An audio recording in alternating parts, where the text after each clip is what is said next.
मऊ के मतदाताओं से ये कहने आया हूँ कि बीजेपी की सरकार का जो जाने का सिलसिला शुरू होने वाला है, उसमें यहाँ की जनता उसे हटाने के लिए, सदन के उम्मीदवार राजीव राय को जिताने के लिए बढ़ चढ़कर वोट करे,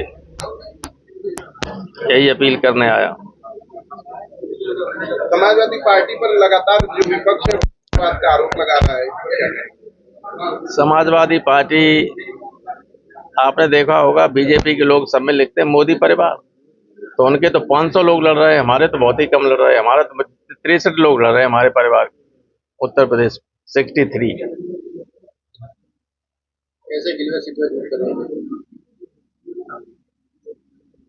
समाजवादी पार्टी से रामहरि चौहान है, उन्होंने छोड़ दिया है। कौन है ये? काफी पुराने कार्यकर्ता जो छोड़ दिए वो हमारे लिए नेग्लिजिबल है। किन किन विशेष मुद्दों पर इस बार जीत के बाद काम करेगी समाजवादी पार्टी?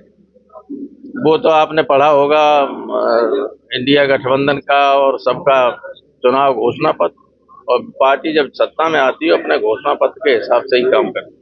आज बहन मायावती का भी आगमन हो रहा है अपने प्रत्याशी के साथ। अच्छा है, वो कम से कम अपने एक उम्मीदवार के लिए तो आ रही हैं, अभी तक तो कहीं जा ही नहीं रहे।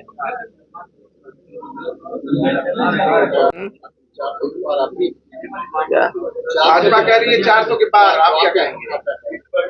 वो 150 से 170 के बीच में है, बस इससे ऊपर नहीं। आपने देखा नहीं प्रधानमंत्री की भाषा कैसी हो गई अब? ये कोई जीतते हुए की भाषा नहीं होती है, ये हार की बौखलाहट की भाषा होती है। वो जो उत्तर और दक्षिण की बात करने लगे, की कल की नहीं की। कभी कोई प्रधानमंत्री अपने देश में लोगों को ऊपर उत्तर और दक्षिण बांटने के लिए बात नहीं कर सकता। धन्यवाद। क्या उनके तो बड़बोले आते ही, उनको कोई सीरियसली लेता है? आप लोगों को भी नहीं लेना चाहिए। और भाजपा के लोग के समाजवादी और कांग्रेस का संविधान खतरे में, देश का संविधान खतरे में। देश का संविधान, देश के संविधान में ही ये लिखा है, अनुच्छेद 21 में, फंडामेंटल राइट्स में, कि हर व्यक्ति का, किसी भी व्यक्ति का जीवन विधि सम्मत प्रक्रिया के बगैर नहीं लिया जा सकता।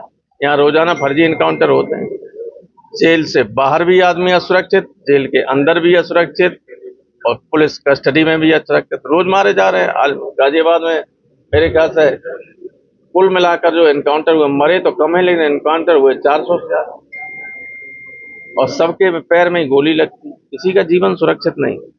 तो जब संविधान ने जो गारंटी दी है, वे गारंटी ही खत्म की जा रही हैं, तो संविधान कहाँ सुरक्षित? और वो तो खुलेआम कह रहे हैं।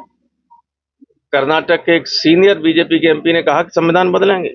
अयोध्या से जो लड़ रहा है बीजेपी का एमपी है, उसने कहा कि 400 से पार इसलिए चाहिए कि नया संविधान लिखा जाएगा। नाथूराम मिर्धा की बेटी है, 2 बार दूसरी बार लड़ रही एमपी है, कीर्ति मिर्धा, उसका आप सबने चला ही रहे अपने चैनल में, कह रहे कि संविधान बदलेंगे। सतीश गौतम अलीगढ़ से बीजेपी के 2 बार के एमपी हो, अब उम्मीदवार हैं। उनकी जनसभा में उनकी महिला बड़ी नेत्री बीजेपी की कह रही है कि संविधान बदलना इसलिए जरूरी है क्योंकि जो लोग हमारी जूतियां साफ करते थे, वे हमारे बराबर बैठने लगे इस संविधान की वजह से। इस संविधान हटाना जरूरी है।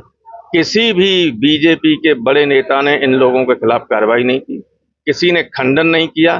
तो हमारा जो आरोप, हमारा तो लड़ ही रहे हैं इसलिए कि संविधान बचाना है।